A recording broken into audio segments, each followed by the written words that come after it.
Songbird was written and directed by Adam Mason, stars KJ Apple, Sofia Carson, Demi Moore, Craig Robertson, Jenna Ortega, Peter Stormare, Bradley Whitford, Paul Walter Hauser, and Leah McHugh. And in this movie, during a pandemic lockdown, Nico, a young man with rare immunity, must overcome martial law, murderous vigilantes, and a powerful family to reunite with the love of his life, Sarah. Now, if you guys are new to the channel, thank you guys so much for watching this review. This is an audio review, as I said, had described in my Greenland review what has been going on and why these reviews are like this. Now, if you guys are new to the channel, thank you guys so much for watching. Please be sure to like, comment, and share this video. Tell me your thoughts on Greenland, comment section down below. Be sure to hit the subscribe button and the notification bell to get notified when newest videos are up, live streams up, or when I post on my communities app. Otherwise, you're not going to get every single notification for every one of those videos. And with that being said, let's get into Songbird. Going into this movie, I was not really that excited at all because the fact that because this was announced right in the middle of a pandemic, and we are still in the pandemic era until this vaccine and stuff is pretty much. I'm not gonna go in detail, but I went into this movie pessimistic, but also optimistic because there has been a lot of movies last year that surprised me. Sonic the Hedgehog was an example. The Invisible Man, I expected to not love that movie as much as I did. And that is in my third best movie of 2020, by the way. Clouds was also another movie that really surprised me. Songbird, however, is the exact opposite. I hated almost nearly everything about Songbird, with only a few redeeming qualities. This is a prime example of a movie that was rushed and made only to capitalize on a pandemic. And this movie this is the first Hollywood movie to be made during quarantine. And this tries to be a rip off the Purge, but let me get into the positives.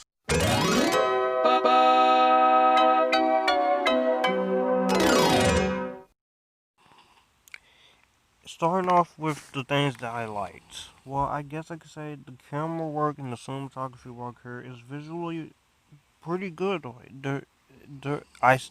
This is the first movie to be made during a pandemic, or was last year, but I guess I could say that the camera work is fine here. It is shot in 2.351 aspect ratio, so it is a decently shot film. The action, for when it's there, it does get the job done in spots, and it does kind of keep me awake. Also, the direction by Adam Mason isn't half bad. He does fine for what he is given here.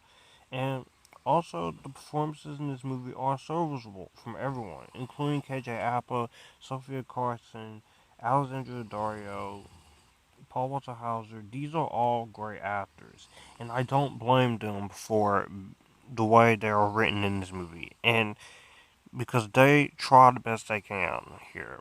And also, I could tell that the director and the filmmaker, he did have a vision on what he wanted this movie to be, and I could see the vision. And so, with every movie, good or bad, I always try to see the good in it. And even if I don't like a movie like this, or After We Collide, I can at least respect that these directors, they did have a vision, and they did try to put the best effort that they can here.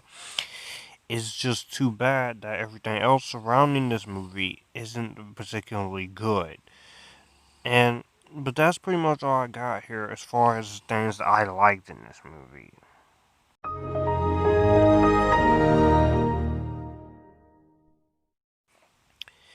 There's not really much things in this mixed section for me except that the premise could have been interesting, I guess, with this whole pandemic craze thing and the romance thing going on. But that's pretty much it for what I have because there's a lot bad.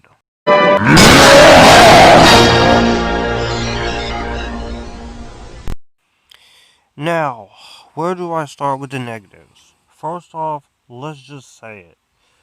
This premise could have had something to say. This could have been a great idea here.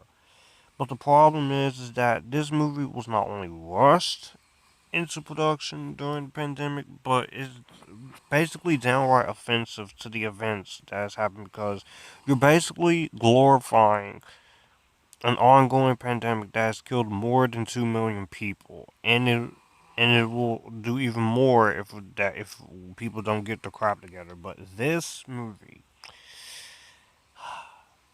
this is a waste of a premise of a virus that could that ha, has completely taken over the world for 4 straight years, as it is saying in the movie. And it doesn't really have much to say here. The writing in this movie is little to non-existent. You don't.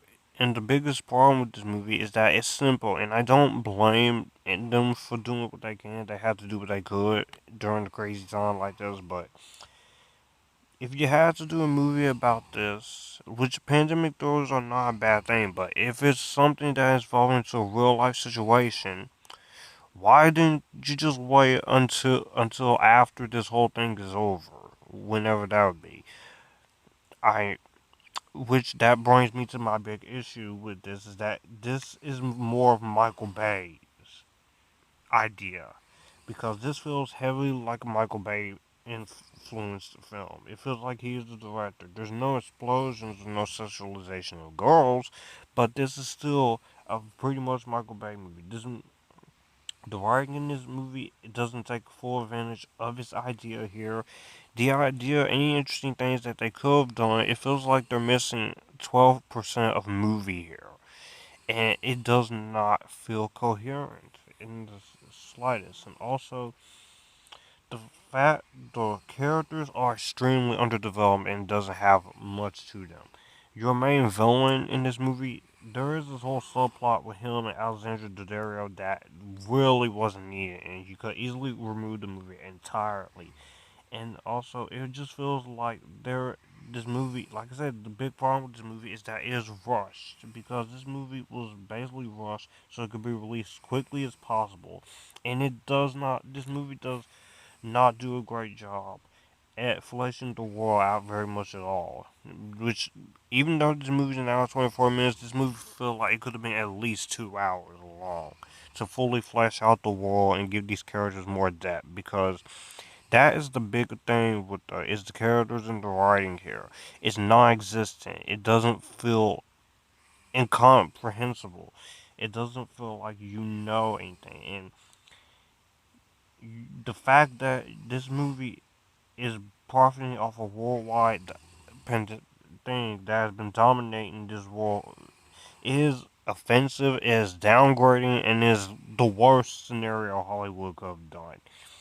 And just the fact that this, it's hard to blame these actors for being in it, but this movie really should have never happened. This movie is irresponsibly handled. And like I say, the big problem is that it's offensive to anyone who has suffered heavily from this situation in the hellish year that was 2020. And this is a nightmare scenario nobody really wants to think about. Hell, even I don't want to think about this after this whole thing is over. But the fact that this is actually a movie, and it's just I don't even have that much to say about the movie.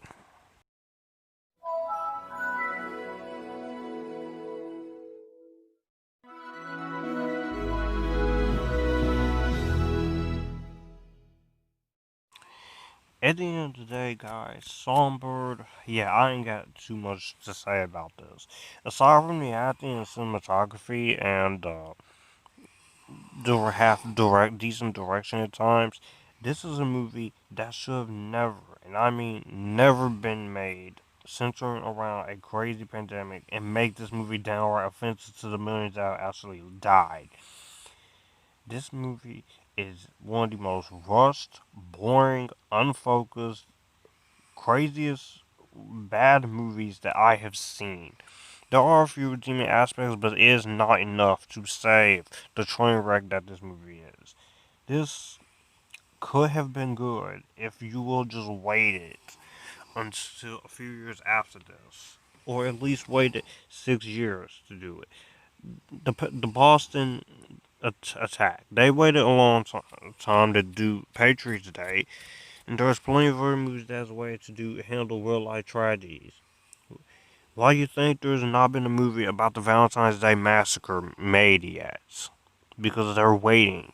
This should have waited. Michael Bay, I don't. I like you. You may be a good action director, but this was not needed. I'm sorry. Songbird is a waste of time, and it will be a waste of your money. Watch Love and Monsters is much better than this, and I am going to give Songbird a skip this movie. Yeah. So, guys, that was my review of Songbird. If you guys like this review, what do you think of it in the comment section down below? Do you love this movie? Do you hate it? Are you somewhere in the middle? Are you offended by this movie as I am? And with that being said, all my social media links are in the description box down below. If you want to send me links to my channel or you want some fan mail, you can do that as well. And if you like what you see here, you guys keep it cool, enjoying the Epictasticness, and I will see you guys in the next one.